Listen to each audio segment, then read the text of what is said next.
하나님이 사랑하시는 비산동교회 성도님들, 지난 하루 동안 평안하셨습니까? 오늘 우리에게 주시는 하나님의 말씀은 마가복음 15장 21절에서 32절입니다. 하나님의 말씀을 함께 읽겠습니다. 마침 알렉산드로와 루포의 아버지인 구레네 사람 시몬이 시골로부터 와서 지나가는데 그들이 그를 억지로 같이 가게 하여 예수의 십자가를 지우고 예수를 끌고 골고다라고 하는 곳에 이르러 모략을 탄 포도주를 주었으나 예수께서 받지 아니하시니라. 십자가에 못 박고 그 옷을 나눌세 누가 어느 것을 가질까 하여 제비를 뽑더라. 때가 제3시가 되어 십자가에 못 박으니라. 그 위에 있는 죄패에 유대인의 왕이라 썼고 강도 둘을 예수와 함께 십자가에 못 박으니 하나는 그의 우편에 하나는 좌편에 있더라. 지나가는 자들은 자기 머리를 흔들며 예수를 모욕하여 이르되 아하, 성전을 헐고 사흘에 짓는 자는 자여, 내가 너를 구원하여 십자가에서 내려오라 하고 그와 같이 대제사장들과 서기관들과 함께 희롱하며 서로 말하되 그가 남은 구원하였으되 자기는 구원할 수 없도다. 이스라엘의 왕 그리스도가 지금 십자가에서 내려와 우리가 보고 믿게 할지어다 하며 함께 십자가에 못 박힌 자들도 예수를 욕하더라. 아멘. 기도하겠습니다. 사랑의 하나님 아버지, 고난 주간을 보내며 주님의 고난을 묵상하고 십자가에 달린 그리스도를 바라보며 주님을 온전히 알아가는 우리 모두가 되게 하옵소서.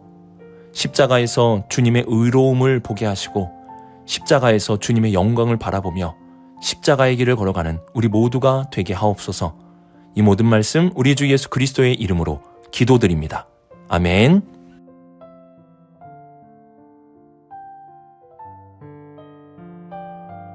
(1번) 질문에 대한 답은 2번에서 함께 살펴보고 우리는 먼저 21절에 나오는 시몬이라는 사람에 대해 살펴보도록 하겠습니다.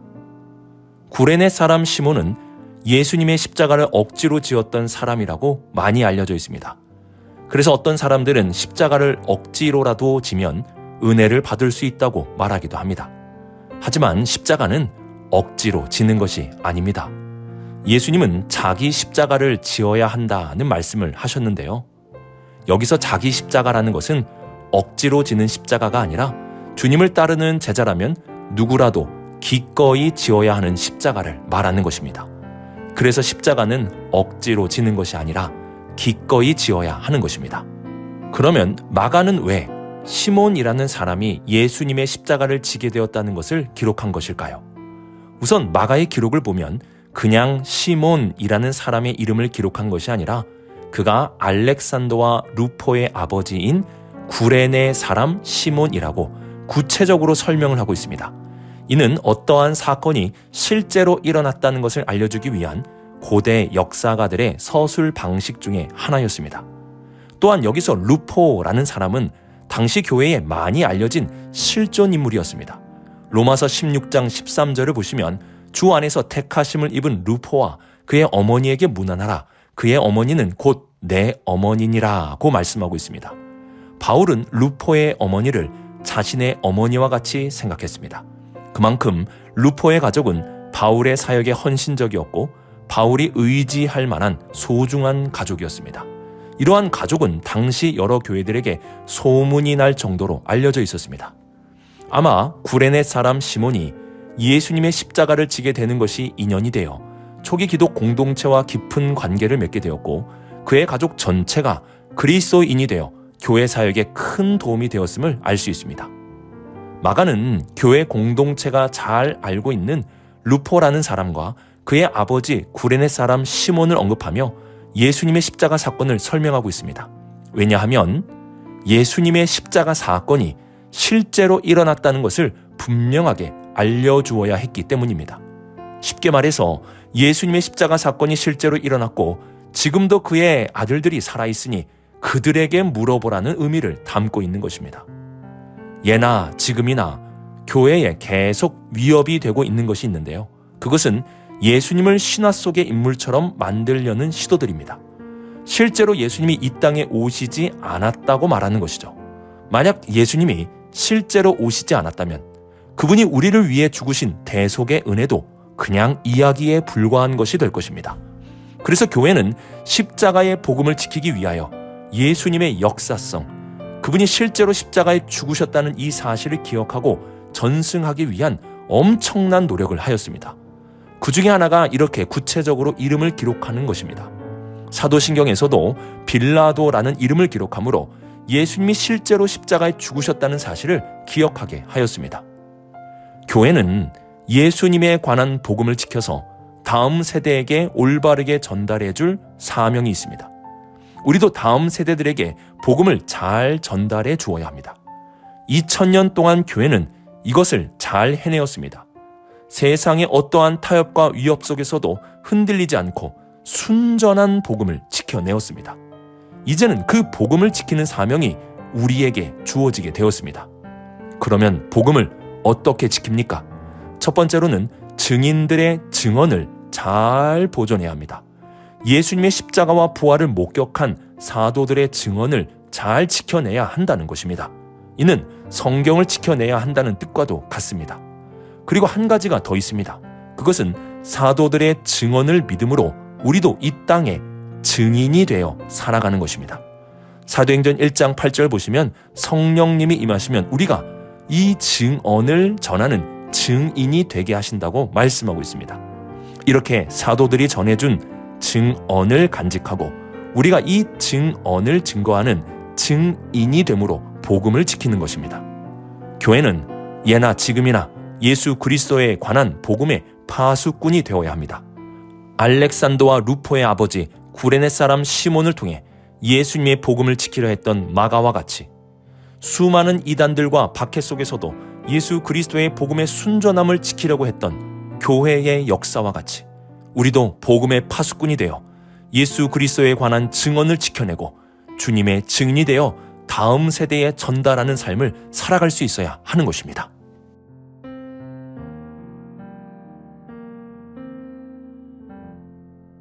오늘 말씀은 십자가에서 성취된 두 가지를 우리에게 보여주고 있습니다. 하나는 고난받은 의로운 종에 대한 예언을 성취하심으로 예수님의 의로움을 보여주고 다른 하나는 사람들의 조롱을 성취하심으로 예수님의 십자가가 영광이라는 것을 보여주는 것입니다. 오늘 말씀은 구약에 예언된 말씀들의 성취 장면들을 보여주고 있습니다. 24절에서 십자가에 못 박고 그 옷을 나눈다는 것은 시편 22편 18절 말씀의 성취이고 27절의 강도들과 예수님이 함께 십자가에 달리셨다는 것은 이사야서 53장 12절 말씀의 성취입니다. 그리고 29절의 머리를 흔드는 것은 시편 22편 7절 말씀의 성취이고 예수님을 모욕하는 것은 시편 22편 6절 말씀의 성취입니다.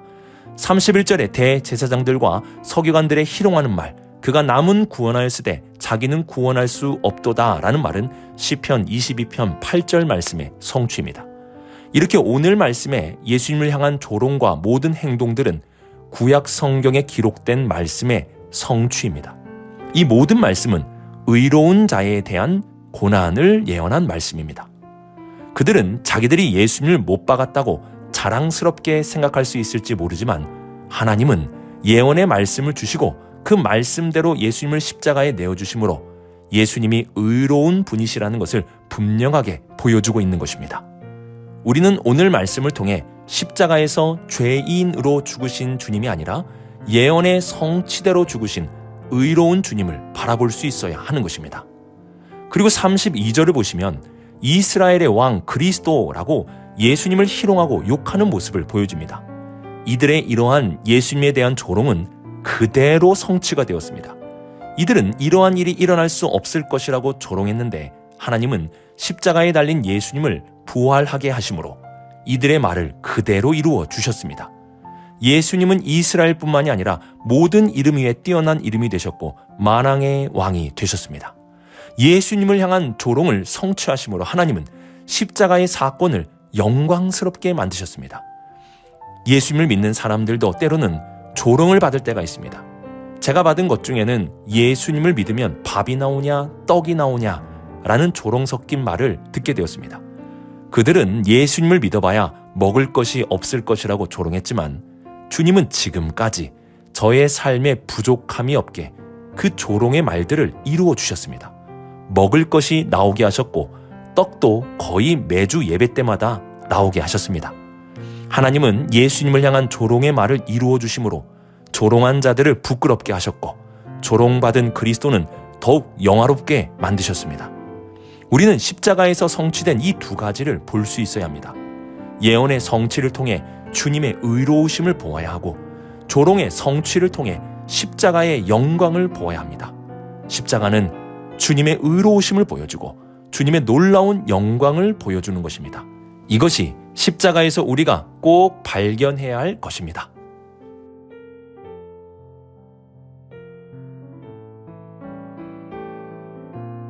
앞선 2번 질문에서 살펴보았듯이 유대인의 왕, 이스라엘의 왕이라는 표현은 예수님을 조롱하는 소리였습니다.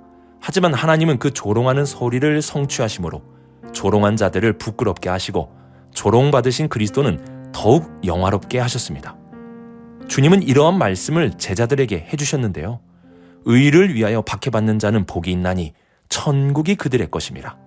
나로 말미암아 너희를 욕하고 박해하고 거짓으로 너희를 거슬러 모든 악한 말을 할 때에는 너희에게 복이 있나니 기뻐하고 즐거워하라. 하늘에서 너희의 상이 큼이라. 너희 전에 있던 선지자들도 이같이 박해하였느니라. 우리가 예수님을 믿으며 살 때 좋은 일들만 있는 것은 아닙니다. 때로는 박해를 받기도 하고 무시받기도 하고 조롱을 받을 때도 있습니다.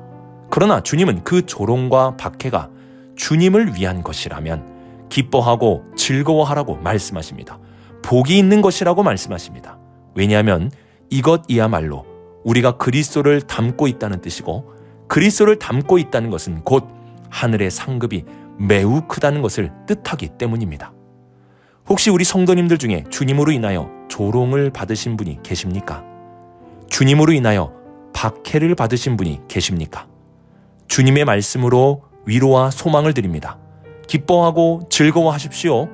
여러분에게 하늘의 상급이 크게 주어지게 될 것입니다. 오늘의 말씀을 묵상하며 복음의 파수꾼 사명이 우리에게 있음을 기억하시기 바랍니다.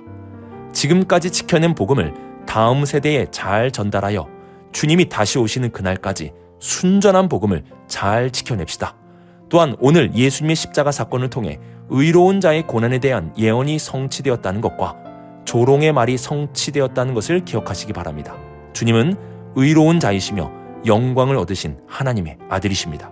마지막으로 주님으로 인하여 조롱받으신 일이 있다면 기뻐하고 즐거워하시기 바랍니다. 주님께서 말씀하시기를 하늘의 상급이 크다 하십니다. 오늘 하루도 주님으로 인하여 조롱받는다면 오히려 더욱 큰 기쁨으로 살아갈 수 있는 우리 모든 성도님들이 되시길 주님의 이름으로 축복합니다. 기도하겠습니다.